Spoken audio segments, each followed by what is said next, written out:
Hello viewers, আসসালামু আলাইকুম। চলে আসলাম নতুন একটি ভিডিও নিয়ে। ভিডিও শুরুর প্রথমে বলে রাখি, যারা আমার চ্যানেলে নতুন দয়া করে আমার চ্যানেলে সাবস্ক্রাইব করে দিবেন। এবং আজকে ভিডিওর বিষয় হচ্ছে প্রাইমারি প্রধান শিক্ষক নিয়োগ পরীক্ষা নিয়ে 5টি বিশাল সুসংবাদ আপনাদের মাঝে শেয়ার করতে যাচ্ছি। দেখেন, আপনারা কিন্তু জানছিলেন যে প্রাইমারি প্রধান শিক্ষকের পরীক্ষা কিন্তু মার্চ মাসের শেষের দিকে হওয়ার কথা ছিল। তবে আশা করা যায় যে মার্চ মাসে হবে না, এটা হচ্ছে এপ্রিল মাসে হতে পারে। তার মানে হচ্ছে প্রথম সুসংবাদ কিন্তু আপনারা কিন্তু আরও সময় পাচ্ছেন হয়তোবা।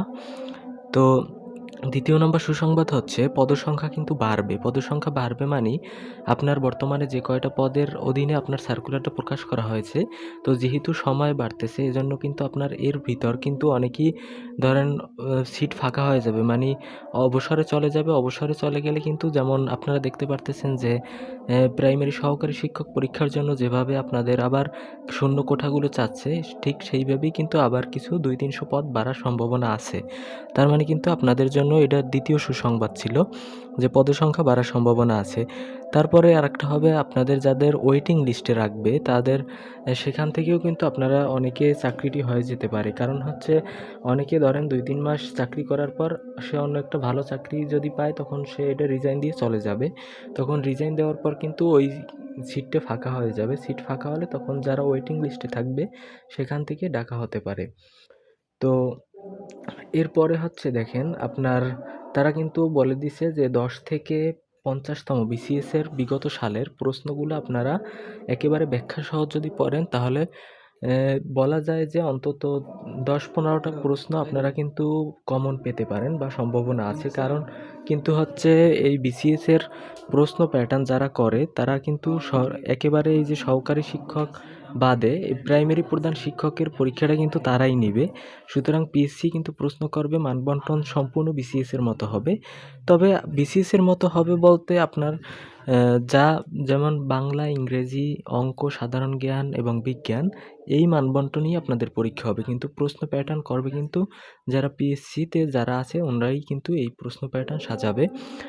তো বলা যেতে পারে যে 10 থেকে আপনার 50তম বিসিএস যদি আপনি ফুল ব্যাখ্যা সহ পড়েন তাহলে কিন্তু অধিকাংশ প্রশ্ন কমন পাবার সম্ভাবনা আছে। এবং সর্বশেষ সুসংবাদ হচ্ছে আপনার ভাইভায় বেশি ডাকবে। ভাইভায় বেশি ডাকবে মানে হচ্ছে ধরেন আপনার একজনার অধীনে কিন্তু আপনার 7 থেকে 8 জন ভাইভায় ডাকার সম্ভাবনা আছে। তো ধরেন একটি পদের অধীনে যদি আপনার 7 থেকে 8 জন ভাইভায় ডাকে, আগে কিন্তু এটা অল্প সংখ্যক ডাকতো। মানে ধরেন টিকাবে 1 জন, ডাকতো 2 জন। এমন মানে 1:2 অনুপাতে এইভাবে কিন্তু ডাকতো তখন। এখন কিন্তু তারা বলছে যে 7 থেকে 8 জন কিন্তু একজন বা একটি পদের বিপরীতে কিন্তু তারা ডাকবে। তো সুতরাং এগুলো কিন্তু আপনাদের জন্য অনেক প্লাস পয়েন্ট। এখনও যতদিন সময় আছে আপনারা পড়াশোনায় মন দেন। পড়াশোনা করলে আশা করি যে আল্লাহ তাআলা যা ভাগ্যে লিখছে আপনি অবশ্যই পাবেন। তকদিরে যা আছে অবশ্যই কিন্তু ধরা দিবে।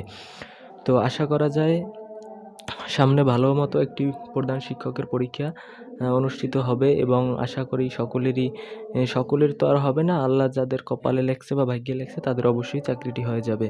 তো এই ছিল আজকের ভিডিও। দেখা হবে পরবর্তী কোনো ভিডিওতে। যদি ভিডিওটি আপনাদের উপকারে এসে থাকে তাহলে লাইক, কমেন্ট, শেয়ার করতে ভুলবেন না। আর ভালো না লাগলে লাইক, কমেন্ট, শেয়ার করার দরকার নাই। ধন্যবাদ সকলকে। দেখা হবে পরবর্তী কোনো ভিডিওতে। সঙ্গে থাকুন আমার চ্যানেলের all job news and education চ্যানেলের। ধন্যবাদ সকলকে। আল্লাহ হাফেজ।